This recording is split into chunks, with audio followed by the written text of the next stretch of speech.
کہ حضرت یوسف علیہ السلام کہاں تھے اور کہاں پہنچ گئے۔ اللہ تبارک و تعالیٰ جسے چاہتا تؤتی الملک من تشاء، جسے چاہتا بادشاہ بنا دیتا ہے۔ بھائیوں نے کوشش کی اس کو مار دیں، ختم کر دیں، لیکن اللہ رب العالمین جسے چاہے دنیا کی کوئی طاقت اسے مار نہیں سکتی ہے۔ حسد کی آگ لگی تو بھائیوں نے کنویں میں ڈال دیا۔ اس وجہ سے حسد سے بچنا چاہیے اور اللہ رب العالمین سے دعا کرنی چاہیے وَمِن شَرِّ حَاسِدٍ إِذَا حَسَد، کہ اللہ ہم سب کو حاسدوں کے حسد سے بچائے، کیونکہ اللہ رب العالمین جسے عزت دینا چاہے دنیا کی کوئی طاقت اسے ذلیل نہیں کر سکتی ہے۔ اب جوانی کو پہنچ گئے تو اتنے زیادہ خوبصورت تھے، اللہ کے نبی صلی اللہ علیہ وسلم نے فرمایا کہ حضرت یوسف علیہ السلام کو اللہ تبارک و تعالیٰ نے پوری دنیا کی آدھی خوبصورتی عطا کی تھی، آدھی خوبصورتی۔ اور اللہ میں یہ بھی دعا کر رہا ہوں کہ تمام لوگوں کا دل اس مکہ کی طرف پھیر دے۔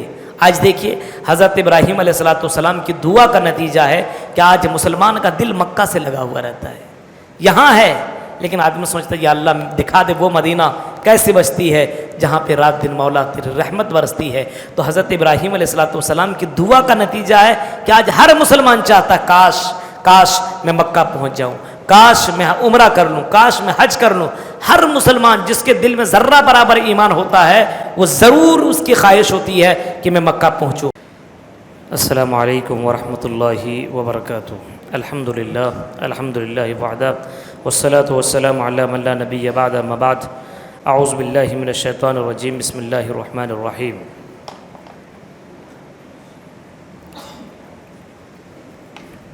قال یا بنی لا تقصص رؤیاک علی اخوتک فیکیدوا لک کیدا ان الشیطان للانسان عدو مبین۔ معزز مصلیان کرام، حضرت یوسف علیہ السلام کے تعلق سے باتیں چل رہی تھی اور میں نے مختصراً کل میں نے آپ کے سامنے رکھا کہ حضرت یوسف علیہ السلام نے ایک خواب دیکھا اور اپنے والد محترم سے اس خواب کو بیان کیا۔ والد محترم نے اپنے بیٹے سے کہا کہ میرے بیٹے اس خواب کو کسی سے مت کہنا، کیوں؟ اگر تم کہو گے تو تمہارے خلاف سازشیں رچنی شروع ہو جائیں گی اور معاملہ بہت آگے بڑھ جائے گا۔ پتہ یہ صلاح اگر کوئی بڑا آدمی چھوٹے کو کچھ کہے تو بات سننا چاہیے، اور بڑے آدمی کو کسی کام سے اگر روکیں تو پہلے بتا دینا چاہیے کیوں اس کام سے تم کو رکنا ہے، یہ بھی بتا دینا چاہیے۔ حضرت یوسف علیہ السلام بہت ہی زیادہ خوبصورت تھے، بھائیوں میں چھوٹے تھے، اس وجہ سے باپ اس بچے سے بہت زیادہ محبت کیا کرتے تھے، حضرت یعقوب علیہ السلام۔ لیکن کبھی کبھی یہی محبت انسان کو لے ڈوبتی ہے۔ بھائیوں نے دیکھا ہے ہمارے والد صاحب اسی کے پیچھے لگے رہتے ہیں، ہم لوگوں سے اتنی زیادہ محبت نہیں ہے، تو پلاننگ ہوئی، شیطان دیکھیے کیا کرتا ہے، حسد کی آگ بھائیوں میں بھی لگا دیتا ہے۔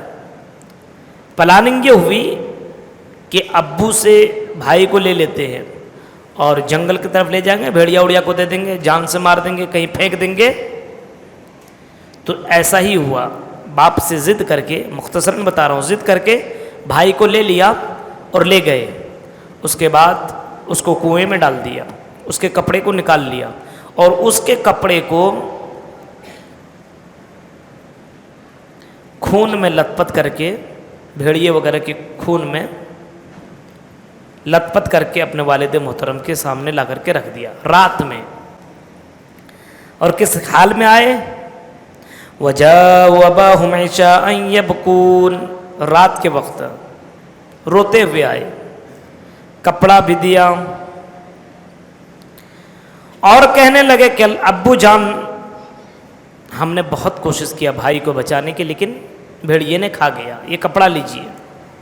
کپڑے کو دیکھا اوپر نیچے کہیں سے پھٹائی ہوا نہیں ہے، سمجھ گئے دال میں کالا ہے، لیکن کچھ بولے نہیں، کیونکہ کوئی بھی آدمی قتل یا مرڈر کرتا ہے تو کوئی نہ کوئی شوشہ چھوڑ جاتا ہے، کتنوں بھی وہ شاطر اور چالاک کیوں نہ ہو قاتل، کچھ نہ کچھ شک چھوڑ جاتا ہے جس کی وجہ سے قاتل تک آدمی پہنچ جاتا ہے۔ تو ان لوگوں نے بھی کرتا لایا، لیکن کرتے ظاہر سے بات کوئی بھی بھیڑیا کھائے گا تو کرتا تو پھاڑ دینا چاہیے، انسان کی طرح کرتا کو اتار لیا پھر اس کو کھایا۔ حضرت یعقوب علیہ السلام سمجھ گئے لیکن کچھ بولے نہیں، روتے رہے روتے رہے روتے رہے۔ حضرت یوسف علیہ السلام کو جس کنویں کے اندر ڈالا، مفسرین کرام نے لکھا کہ 3 دن تک اس کنویں کے اندر تھے۔ اب اللہ رب العالمین اس بچے کی کیسی حفاظت کر رہا ہے اللہ تبارک و تعالیٰ ہی جانتا ہے۔ پھر اس قافلے کا گزر ہوا، اور جب قافلے والے نے بالٹی ڈالا اندر تو حضرت یوسف علیہ السلام نے پکڑ لیا اور اسی سے اوپر آ گئے۔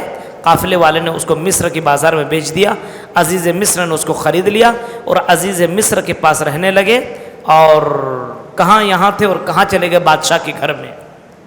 جوان ہوئی، اب جوانی کے پہنچ گئے تو اتنے زیادہ خوبصورت تھے، اللہ کے نبی صلی اللہ علیہ وسلم نے فرمایا کہ حضرت یوسف علیہ السلام کو اللہ تبارک و تعالیٰ نے پوری دنیا کی آدھی خوبصورتی عطا کی تھی۔ آدھی خوبصورتی، کتنے خوبصورت ہوں گے اب اندازہ لگا سکتے ہیں۔ اتنے خوبصورت کہ آدمی دیکھے تو دیکھتا ہی رہ جائے۔ اب بادشاہ کی بیوی ہے، اب حضرت یوسف علیہ السلام کی دیوانی ہو گئی، محبت میں گرفتار ہو گئی، اور اتنی زیادہ وہ دیوانی ہوئی کہ ایک دن تو اس نے دروازہ کو بند کر کے اپنے اندر بلایا اور اس نے دعوت زنا دیا۔ حضرت یوسف علیہ السلام جوان ہیں اور اس کی بیوی، بادشاہ کی بیوی، یہ بھی خوبصورت ہے، اور مصر کی عورتیں ایسی بہت زیادہ خوبصورت ہوا کرتی ہے، بہت زیادہ خوبصورت، لیکن حضرت یوسف علیہ السلام نے باقاعدہ اپنے آپ کے اوپر کنٹرول کیا، اور اس وقت حضرت یوسف علیہ السلام نے جو زبان سے ورڈ نکالا تھا وہ یہی ورڈ نکالا تھا، قال معاذ اللہ انہ ربی احسن مثوائے۔ نہیں، اللہ کی پناہ، یہ کیسے ہو سکتا ہے؟ مجھے جس بادشاہ نے اپنے گھر میں جگہ دی ہے، میں جہاں رہتا ہوں اسی کی مالکن کے ساتھ غلط کام، یہ کیسے ہو سکتا ہے؟ بہت کوشش کیا گیا، لیکن حضرت یوسف علیہ السلام نے اپنے آپ کو بچا لیا اور دروازے کی طرف دوڑتے چلے گئے، دروازہ کھلتا ہی چلا گیا، 7 دروازے کھل گئے، سامنے بادشاہ تھا۔ اب عورت پیچھے پیچھے یہ بھی جا رہی تھی، کپڑے کو پکڑی ہوئی تھی، کھینچ رہی تھی، پھٹ گیا تھا کپڑا حضرت یوسف علیہ السلام کا۔ بادشاہ نے دیکھا، بیوی کہنے لگے دیکھیے آپ نے جس کو پالا ہے پوسا وہی ہمارے ساتھ دیکھیے کیا کر رہا تھا۔ تو یہ معاملہ پورے شہر میں پھیل گیا، عورتیں کہنے لگے ارے کیسا، بادشاہ کی بیوی کیسی ہے، ایک غلام نوکر کا دیوانی ہو گئی ہے۔ عورت کو برداشت نہ ہوئی یہ بات، اور سب کو دعوت دیا۔ جب ساری عورتیں آ گئی تو حضرت یوسف علیہ السلام کو خوبصورت لباس پہنا دیا گیا، ان کو کھانا کھلا دیا گیا، پھل دے دیے گئے، ایک ایک چھریاں دے دی گئی۔ اس کے بعد حضرت یوسف علیہ السلام کو بلایا گیا۔ جیسے حضرت یوسف علیہ السلام وہاں سے گزرے، عورتوں نے دیکھا ما ھذا الا بشرا، یہ انسان، قلنا حاش للہ ما ھذا بشرا، انسان ہے، یہ انسان نہیں ہو سکتا ہے، ان ھذا الا ملک کریم، یہ تو کوئی فرشتہ ہے۔ اور سب نے اپنے اپنے ہاتھوں کو کاٹنا شروع کر دیا، ہاتھ کاٹ ڈالے، اتنے خوبصورت تھے۔ تو اس عورت نے، بادشاہ کی بیوی نے کہا اچھا مجھے تانا دیتی تھی نا کہ دیکھیے اس کے پیچھے دیوانی ہو گئی، دیوانی ہو گئی، ایک وقت تم نے دیکھا اپنے ہاتھ کو تم نے کاٹ دیا، روزانہ میں دیکھتی ہو تو میرا کیا حال ہوگا بتاؤ۔ تب حضرت یوسف علیہ السلام نے ایسے موقع پہ دعا کیا تھا، رب السجن احب الی مما یدعوننی الیہ، اے اللہ مجھے جیل خانے میں بھیج دے، میں ان عورتوں سے میں بچ نہیں پاؤں گا، اللہ مجھے جیل بھیج دے۔ کیونکہ مصر کی تمام عورتیں یہی چاہ رہی تھی، اکثر زیادہ خوبصورت لڑکیاں، کہ حضرت یوسف علیہ السلام کے ساتھ میرا سمبند ہو جائے، میرے معاملات ہو جائیں۔ حضرت یوسف علیہ السلام کو بادشاہ نے جیل بھیج دیا۔ جیل میں گئے تو پہلے سے 2 لوگ وہاں پہ موجود تھے، نوجوان تھے، اور دونوں کو بادشاہ کو زہر دینے کی عوض میں جیل کے اندر بھیج دیا گیا تھا۔ حضرت یوسف علیہ السلام بھی اسی جیل میں پہنچے۔ اب یہ دونوں نے ایک خواب دیکھا، ایک نے خواب دیکھا، دوسرے نے خواب دیکھا۔ ایک نے کیا خواب دیکھا کہ میں انگور کو نچوڑ رہا ہوں اور شراب پلا رہا ہوں، اور دوسرے نے دیکھا کہ میں اپنے سر میں ٹوکری لیا ہوا ہوں اور اس میں کچھ روٹیاں ہیں اور اس کو چیل کوے نوچ نوچ کے کھا رہے ہیں۔ حضرت یوسف کے پاس آئے، قال احدهما انی ارانی اعصر خمرا وقال الاخر انی ارانی احمل فوق راسی خبزا تاکل الطیر منہ نبئنا بتاویلہ، آئی یوسف مجھے اس خواب کی تعبیر بتائیے۔ حضرت یوسف نے کہا بتائیں گے ضرور، لیکن پہلے حضرت یوسف علیہ السلام نے ان کو دعوت دی، توحید کی دعوت دی، شرک سے بچانے کی کوشش کی۔ اس کے بعد خواب کی تعبیر بتائی کہ جس ان میں سے تم دونوں میں سے ایک کو یہاں سے رہا مل جائے گی، جیل سے چھوٹ جائے گا، اور دوسرے کو پھانسی دے دی جائے گی۔ یہ نہیں بتایا کہ اس کو پھانسی دی جائے گی تاکہ تکلیف ہو جائے گا، بھائی کسی کو بتا۔ تو دونوں کہنے لگے نہیں نہیں نہیں، ہم نے خواب دیکھا ہی نہیں، ہم جھوٹ بول رہے تھے۔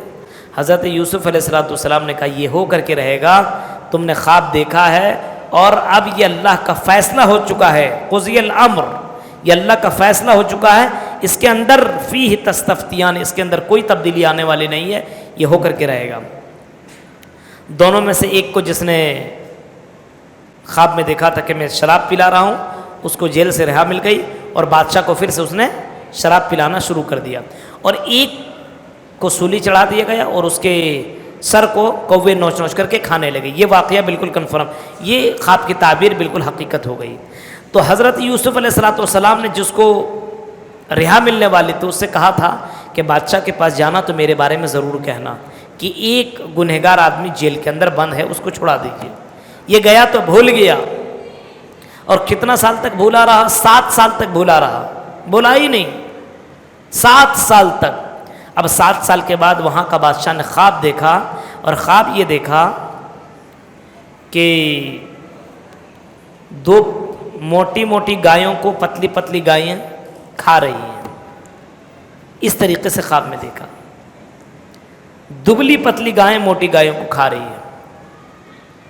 حضرت یوسف علیہ السلام کے پاس آئے خواب کی تعبیر لینے کے لیے، حضرت یوسف علیہ السلام نے بتا دیا، اور وہاں کے جتنے بھی خواب کی تعبیر بتانے والے تھے کسی نے بتا نہیں پایا۔ پھر حضرت یوسف علیہ السلام کو جیل سے رہا ہوئی، اور حضرت یوسف علیہ السلام کو خزانہ الملک، وہاں کا بادشاہ، فوڈ منسٹر بنا دیا گیا، خزانے کا مالک بنا دیا گیا۔ اب قحط سالی پڑ گئی، 7 سال تک تو خوب ان لوگوں نے کھیتی کی، 7 سال کے بعد 7 سال تک قحط سالی پڑ گئی۔ اب ان کے بھائی جو کنعان میں سیریا میں رہا کرتے تھے وہ لوگ بھی آئے۔ اب ان لوگوں کو حضرت یوسف علیہ السلام نے پہچان لیا، پہچاننے کے بعد ان سب کو اناج دے دیا، لیکن کہا کتنے بھائی تھے؟ کہا کہ ہم لوگ 11 بھائی ہیں۔ بولا تم 10 ہو، ایک کہاں ہے؟ بولا وہیں ہے، میرے ابو چھوڑتے نہیں ہیں۔ کہا اس بار لے کر کے آنا، نہیں تو ہم جانے نہیں دیں گے۔ تو گئے تو پھر اس کو لے کر کے آئے، حضرت بنیامین کو لے کر کے آئے۔ بنیامین سے حضرت یوسف علیہ السلام سے ملاقات ہوئی، پوری کہانی بتا دی، اور حضرت یوسف علیہ السلام نے بنیامین کو رکھ لیا، اور چوری کے الزام میں ایک بہانہ کیا، اسی کے سامان میں سامان رکھ دیا۔ حضرت یوسف علیہ السلام کے پاس جو ناپنے کا تولنے کا آلہ تھا، پیالہ، اسی کے سامان میں چھپا دیا تھا، اور وہ سونے کا تھا۔ بنیامین کے سامان سے نکلا، بنیامین کو رکھ لیا گیا۔ حضرت یوسف علیہ السلام کے بھائی لوگ گئے اور والد محترم کو بتایا، تو والد محترم بولا نہیں، ہم یہ نہیں مان سکتے ہیں۔ حضرت یوسف علیہ السلام نے پھر ان کے بھائیوں کو کہا کہ دیکھیے میں تمہارا بھائی یوسف ہوں، اور یہ میرا کرتا لو اور اپنے والد محترم کو جا کر کے دے کر کے آؤ۔ اندھے ہو گئے تھے، کرتا لے کر کے گئے تو اندھا پن ختم ہو گیا، اور دیکھنے لگے۔ سب کے سب مصر آئے، اور مصر آنے کے بعد حضرت یوسف علیہ السلام کے سامنے سب لوگوں نے سجدہ کیا، سب لوگوں نے سجدہ کیا۔ تو یہ مختصر سا واقعہ میں نے آپ کے سامنے رکھا کہ حضرت یوسف علیہ السلام کہاں تھے اور کہاں پہنچ گئے۔ اللہ تبارک و تعالیٰ جسے چاہتا تؤتی الملک من تشاء، جسے چاہتا بادشاہ بنا دیتا ہے۔ بھائیوں نے کوشش کی اس کو مار دیں، ختم کر دیں، لیکن اللہ رب العالمین جسے چاہے، دنیا کی کوئی طاقت اسے مار نہیں سکتی ہے۔ حسد کی آگ لگی تو بھائیوں نے کنویں میں ڈال دیا، اس وجہ سے حسد سے بچنا چاہیے، اور اللہ رب العالمین سے دعا کرنی چاہیے وَمِن شَرِّ حَاسِدٍ إِذَا حَسَدَ، کہ اللہ ہم سب کو حاسدوں کے حسد سے بچائے، کیونکہ اللہ رب العالمین جسے عزت دینا چاہے دنیا کی کوئی طاقت اسے ذلیل نہیں کر سکتی ہے۔ اس کے بعد اللہ تبارک و تعالیٰ نے سورہ رعد کے اندر فرمایا الذین آمنوا وتطمئن قلوبهم بذکر اللہ الا بذکر اللہ تطمئن القلوب۔ آج نوجوانوں، آج ہمارے یہاں کا ماحول کیا؟ سکون چاہتا ہے، موبائل کے ذریعے سے سکون چاہ رہا ہے، ہاں ادھر ادھر گھوم کر کے سکون چاہ رہا ہے، کوئی آدمی گیم میں سکون چاہ رہا ہے، کوئی آدمی کھیل کود میں سکون چاہ رہا ہے۔ اللہ رب العالمین فرما رہا ہے اگر دل کو سکون چاہنا ہو، دل کو اگر اطمینان چاہتے ہو، دلوں کو سکون چاہتے ہو تو اللہ رب العالمین کا ذکر کرو، تمہارے دل کو سکون ملے گا۔ اس کے بعد سورہ ابراہیم کے اندر اللہ رب العالمین نے فرمایا میرے بندے لئن شکرتم لازیدنکم، اگر میرا شکریہ ادا کرو گے تو اللہ رب العالمین تمہیں اور زیادہ دے گا۔ اللہ کا شکریہ ادا کرنا چاہیے، ہر حال میں ادا کرنا چاہیے، زیادہ سے زیادہ کرنا چاہیے۔ اگر کسی کو مالداری دی ہے اور اس مالداری کو برقرار رکھنا ہے، مال کو جمع رکھنا ہے، تو زیادہ سے زیادہ شکریہ ادا کیجیے، اللہ رب العالمین آپ کی دولت کے اندر برکت دے گا۔ لیکن اگر ناکفری کیجیے گا، مال دے دیا ہے، یہاں اڑا رہے ہیں وہاں اڑا رہے ہیں، یہاں کر رہے ہیں وہاں کر رہے ہیں، تو آج مالداری ہے، کب اللہ رب العالمین مال کو چھین کر کے فقیر بنا دے کوئی نہیں جانتا ہے۔ اس وجہ سے جب رب العالمین اگر مال سے نوازے تو مال کی حفاظت ہونی چاہیے اور شکریہ ادا کرنا چاہیے۔ اس کے بعد حضرت ابراہیم علیہ السلام کی ایک دعا کو نوٹ کیا گیا۔ جب حضرت ابراہیم علیہ السلام اپنے بچے کو لے کر کے وہاں گئے مکہ، رب انہن اضللن کثیرا من الناس فمن تبعنی فانہ منی ومن عصانی فانک غفور رحیم ربنا انی اسکنت من ذریتی بواد غیر ذی زرع عند بیتک المحرم، بچہ کو لے کر گئے، مسجد حرم کے سامنے رکھ دیا اور کہا کہ اللہ ایک ایسے گھر کے سامنے میں نے اپنے بچے کو رکھا ہے جہاں نہ پیڑ پودا ہے، نہ کھانے پینے کا کوئی سامان ہے، ہم نے اپنے بچے کو اس وجہ سے چھوڑا ہے لیقیم الصلاۃ، تاکہ نماز قائم کرے۔ یہ دعا کر رہے ہیں، اور اللہ میں یہ بھی دعا کر رہا ہوں کہ تمام لوگوں کا دل اس مکہ کی طرف پھیر دے۔ آج دیکھیے حضرت ابراہیم علیہ السلام کی دعا کا نتیجہ ہے کہ آج مسلمان کا دل مکہ سے لگا ہوا رہتا ہے، یہاں ہے، لیکن آدمی سمجھتا ہے یا اللہ دکھا دے وہ مدینہ کیسی بستی ہے جہاں پہ رات دن مولا تیری رحمت برستی ہے۔ تو حضرت ابراہیم علیہ السلام کی دعا کا نتیجہ ہے کہ آج ہر مسلمان چاہتا ہے کاش میں مکہ پہنچ جاؤں، کاش میں عمرہ کر لوں، کاش میں حج کر لوں۔ ہر مسلمان جس کے دل میں ذرہ برابر ایمان ہوتا ہے وہ ضرور اس کی خواہش ہوتی ہے کہ میں مکہ پہنچوں۔ میرے بھائیو، تو حضرت ابراہیم علیہ السلام کی یہ دعا ہے، اور دعا یہ ہے کہ ہر جگہ سے وہاں رزق ملتا ہے، کوئی بھی پھل ایسا نہیں جو مکہ میں نہیں ملتا ہو، آپ کے کرنول میں نہیں ملتا ہوگا، لیکن آپ جائیے مکہ کے اندر ہر پھل آپ کو ملے گا، لیکن وہاں پہ باغیچہ بھی نہیں ہے، پھر بھی ہر پھل اور سب سے ہائی کوالٹی کا پھل آپ کو وہاں پہ ملے گا۔ یہ حضرت ابراہیم علیہ السلام کی دعا کا نتیجہ ہے میرے بھائیوں۔ اس کے بعد حضرت ابراہیم علیہ السلام نے دعا کی رب اغفر لی ولوالدی والمؤمنین یوم یقوم الحساب، کہ اللہ مجھے معاف کر دے، میرے والدین کو معاف کر دے، مومنین کو معاف کر دے، اور قیامت کے دن جس دن کھڑا ہوں گے اللہ، اس دن اللہ ہم کو رسوائی سے بچا لے۔ تو میرے بھائیوں، ہمیں بھی دعا کرنی چاہیے کہ اللہ ہمارے گناہوں کو بخش دے، کیونکہ یہ گناہ کا نتیجہ ہے کورونا کی شکل میں اتنا بڑا عذاب آیا ہوا ہے۔ ہم سب کو زیادہ سے زیادہ دعا کرنے کی سخت ضرورت ہے کہ اللہ ہمارے گناہوں کو بخش دے، ہمیں معاف کر دے، ہماری غلطیوں کو معاف کر دے، ہمارے ماں باپ کو معاف کر دے، مومنین کے گناہوں کو بخش دے، اور اللہ قیامت کے دن جب کھڑا کرنا اللہ اس دن رسوا مت کرنا۔ تو یہ چند باتیں تھیں جو میں نے مختصراً آپ کے سامنے رکھی ہے، کیونکہ وقت کی قلت کی وجہ سے پوری بات وضاحت کے ساتھ نہیں ہو سکتی ہے۔ اللہ تعالیٰ سے دعا ہے کہ قرآن کریم کے اندر جو باتیں بتائی گئی ہے ان باتوں کے اوپر غور و فکر کرنے کے ساتھ ساتھ ہم جميع مسلمانوں کو عمل کرنے کے اللہ ہمیں توفیق عطا فرمائے، آمین۔ وآخر دعوانا الحمدللہ رب العالمین۔ السلام علیکم ورحمۃ اللہ وبرکاتہ۔